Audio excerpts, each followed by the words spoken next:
Olá pessoal, tudo bem com vocês? Espero que estejam bem. Estamos novamente na nossa terceira aula. Voltamos então, continuando com a nossa aula de Sociologia para o ensino médio da Escola de Educação Básica Lourdes Lago de Chapecó. Nós vamos falar hoje na nossa aula sobre Revolução Industrial. Vamos retomar um pouquinho das origens da sociologia, a ciência das sociedades humanas. Vamos falar um pouquinho também sobre a Revolução Francesa e também nós vamos falar um pouco do que foi o Iluminismo. Começando então pela retomada do que nós tratamos nas últimas aulas, que foi sobre o surgimento da sociologia no século XVIII, quais foram os fatores que propiciaram o seu surgimento, né?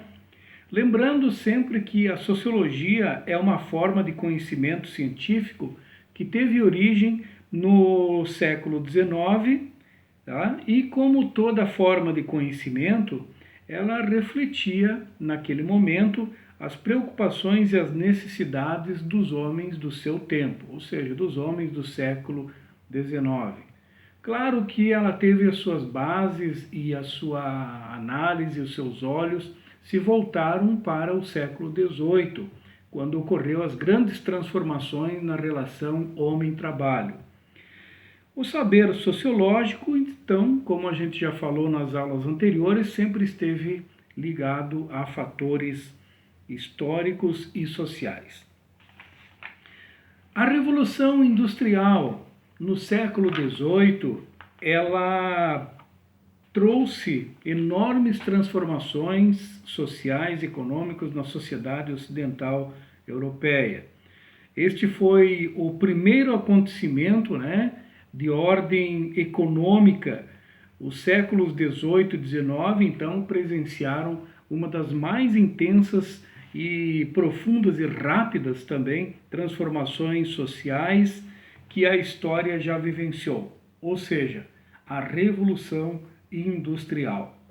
O surgimento das máquinas, né, alterou completamente a forma da interação humana, aumentando a produtividade, né, instaurando também as novas classes sociais e a classe social que já vinha ascendendo desde o século XVIII, ou seja, a burguesia, que era a detentora dos meios de produção, ou seja, das máquinas, né?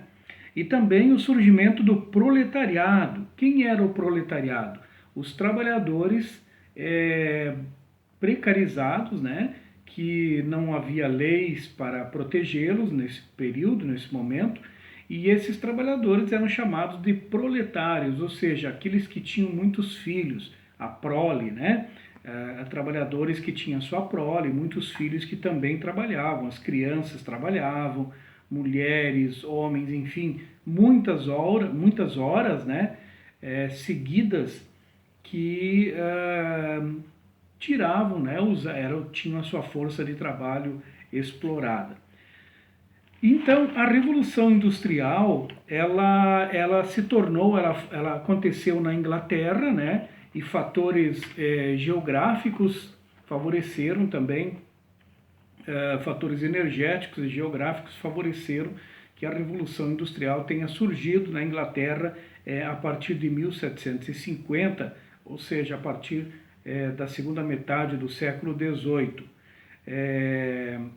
Nasceu a grande indústria moderna nesse período, né? Então foi aí que nós tivemos, por exemplo, o surgimento das máquinas, as primeiras máquinas que foram as máquinas a vapor, né? A grande revolução ocorreu com o advento dessas máquinas, a máquina a vapor, e com a associação ao movimento circular.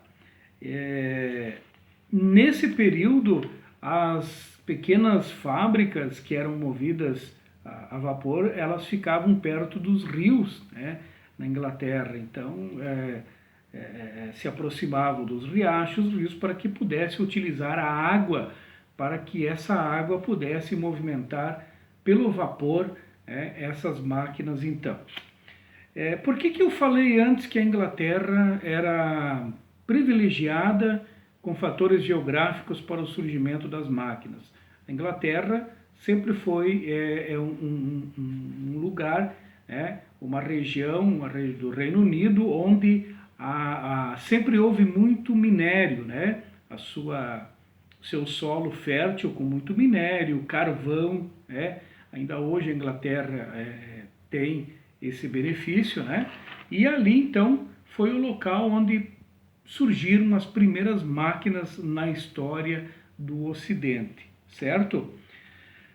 Outra revolução também que trouxe grandes transformações para a humanidade, principalmente no campo das ideias, foi a Revolução Francesa, Nesse momento, nesse período histórico, a Europa também tinha passado por um abalo social, ocorrido em 1789. Este evento histórico foi um fenômeno da maior importância, pois a queda da monarquia e a instauração do sufrágio eleitoral democrático, ou seja, a partir desse momento, com a instauração da república, o modo republicano, o povo participando das decisões, os cidadãos participando das decisões dos destinos, fez com que houvesse essa mudança e esses cidadãos, então, iriam, a partir de agora, escolher os seus representantes, uma democracia representativa, cidadania, que iria fazer com que essas pessoas, os cidadãos comuns, trabalhadores, pudessem escolher as suas lideranças, Mas isso só foi possível graças ao quê? Graças a um movimento que já vinha acontecendo muito antes, desde da primeira metade do século XVIII, que foi o Iluminismo, O Iluminismo foi um movimento intelectual que tinha como objetivo entender e organizar a sociedade a partir da razão. Foi um momento de rompimento com a organização social que era vista pela teologia, pelo teocentrismo, e a partir de agora, então, a sociedade era guiada pelos princípios da racionalidade, pelos princípios da razão. Então, esse é digamos assim, o cenário que propiciou o surgimento do pensamento sociológico. Revolução Industrial, primeiro de todos o Iluminismo, que foi esse movimento que deu o amparo para a Revolução Industrial e também para a Revolução Francesa, que fez com que um pensamento social surgisse na Europa e proporcionasse ao surgimento dos grandes intérpretes do mundo moderno, que foram os clássicos da sociologia. Mas isso já é assunto para a nossa próxima aula. Um grande abraço para vocês, fiquem bem, se cuidem e até a nossa próxima aula.